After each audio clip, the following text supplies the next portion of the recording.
Although walang timer, sige. You can answer the question now. Hashtag child labor.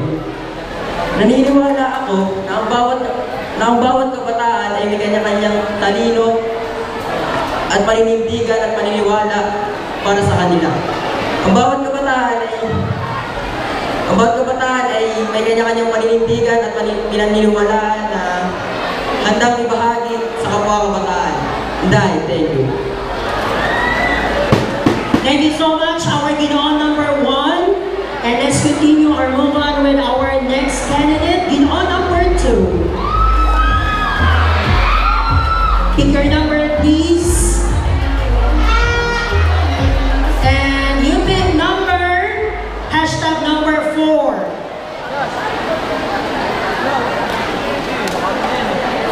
And the hashtag is premarital sex. Hashtag premarital sex.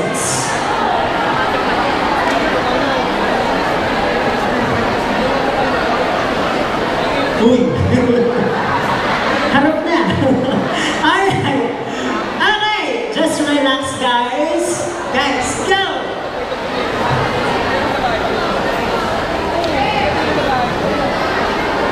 Hashtag premarital sex.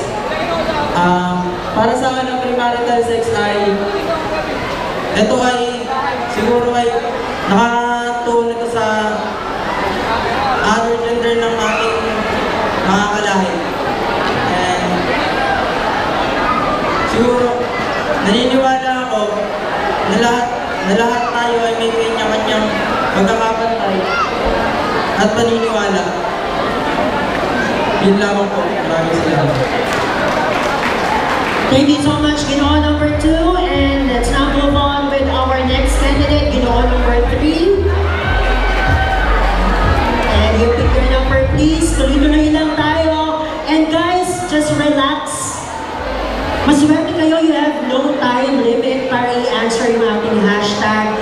And for our audience, they are very behaved. Talaga namang nakikinig sila with your thoughts about the hashtag. And you pick hashtag number 10.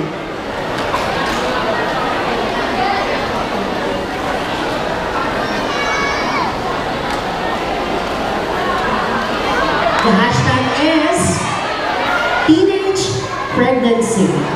Hashtag teenage pregnancy.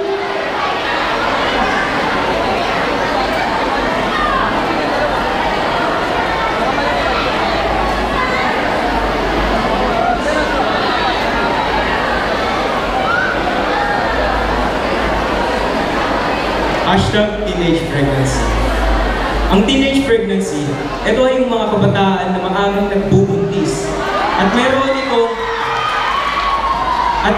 itong malaking epekto sa kalusugan. At ito rin ay personal na problema. Hindi lang personal, kundi panlipunan. Kaya hindi natin dapat husgahan kaagad ang mga kabataang nagbubuntis na maaga. Hindi natin dapat sila agad husgahan o sabihan ng mga maling salita, kagaya ng palpak at walang mararating. Bagkus, tulungan natin sila na malampasan ang problema nila at para na rin sa kanilang kinabukasan at para na rin sa kanilang magiging anak. Ay lamang po at maraming salamat po.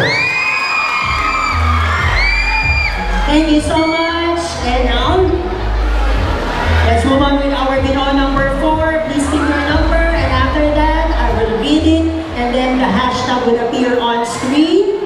And you pick number 12, hashtag number 12, and that is hashtag LGBTQIA. Hashtag LGBTQIA. Ginoon number 4, your mic is here. Para po sa akin, ang LGBTQIA ay may mga iba't ibang kasarian na nakakaranas ng iba't ibang panghuhusga at diskriminasyon. Ang LGBTQIA ay isang bahagi ng isang nilikha ng Diyos na kailangan natin respetuhin at mahalin. Ayun lang po, maraming salamat. Thank you, Ginoon number 4. Let's move on with our Ginoon number 5.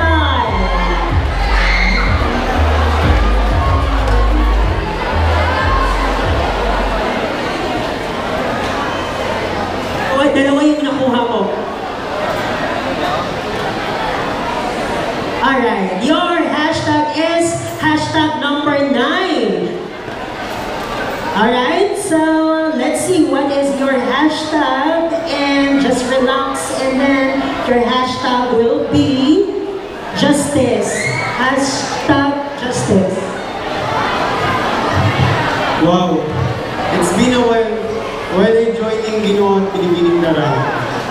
Sobrang saya ko kasi napabilang ulit ako dito. Ngayon, ang natapat sa akin na hashtag ay hashtag justice.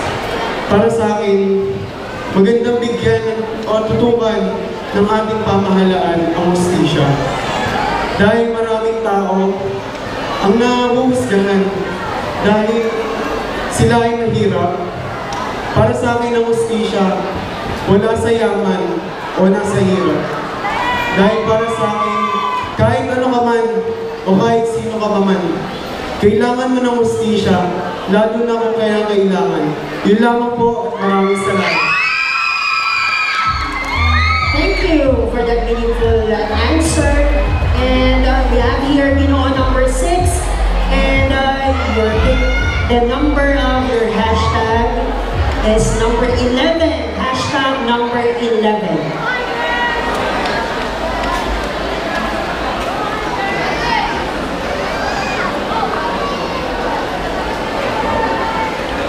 And your hashtag is hashtag Bagong Lipunan. Again, your hashtag is Bagong Lipunan.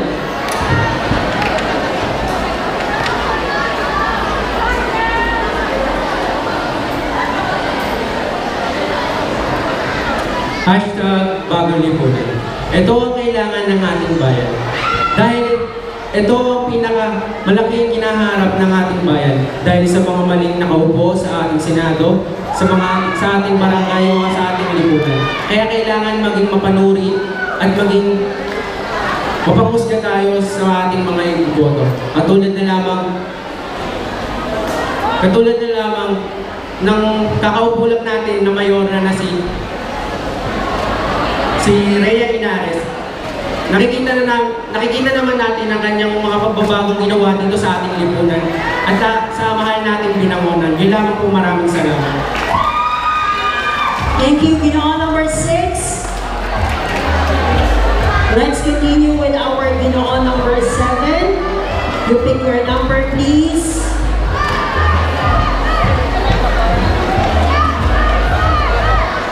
Alright, so your hashtag is number 5. Hashtag number 5.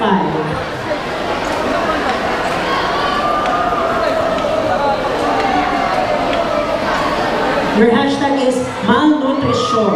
Again, malnutrition ang iyong hashtag.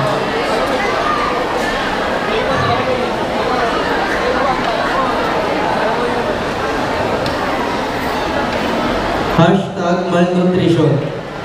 Naniniwala ako na mga bata na meron nito ay kailangan natin pakainin ng maayos at kailangan nila ng healthy foods para sila ay maging malusog. Yun lang. Thank you. Alright. That is the beauty of having hashtag round. We practice sharing your thoughts dun sa mga audience. So we have here Ginoo number 8. And pick your number, please. And your hashtag is hashtag number 6. Number 6 is your hashtag.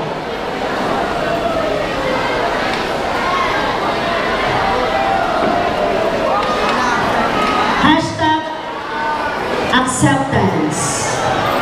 Again, your hashtag is hashtag acceptance.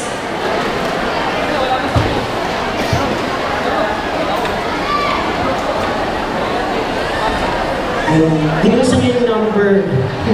Gagawin pa mamaya. Alright, sige, later on na. Go.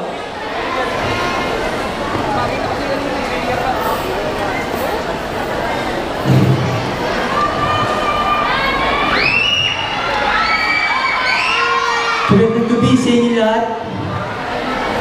Ang pagtanggap ay isang bahagi ng ating paglago. At bilang isang kabataan, gagamitin ko ang aking boses para sabihin at encourage ang mga tao para sila ay magkaroon ng tiwala, kumpiyansa, at lalong-lalo na sa pagtanggap sa kanilang mga sarili. Because I believe that the world will show us everything that can make us fall behind. Yet life is still full of peace and still full of peace and harmony. That's all. Thank you. Thank you so much. All right. We now have here Gino number 9. Okay, and you pick hashtag number 7.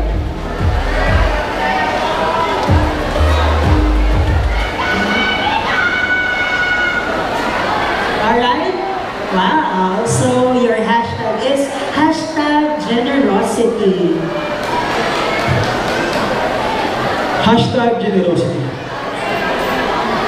Para sa akin, ang generosity hindi lamang basta kabaitan. Ito ang kabaitan na walang hinihinging kapalit. Walang hinihinging kapalit o umaasa na may babalik sa'yo. Ang generosity ay kusa mong ginagawa. Kusa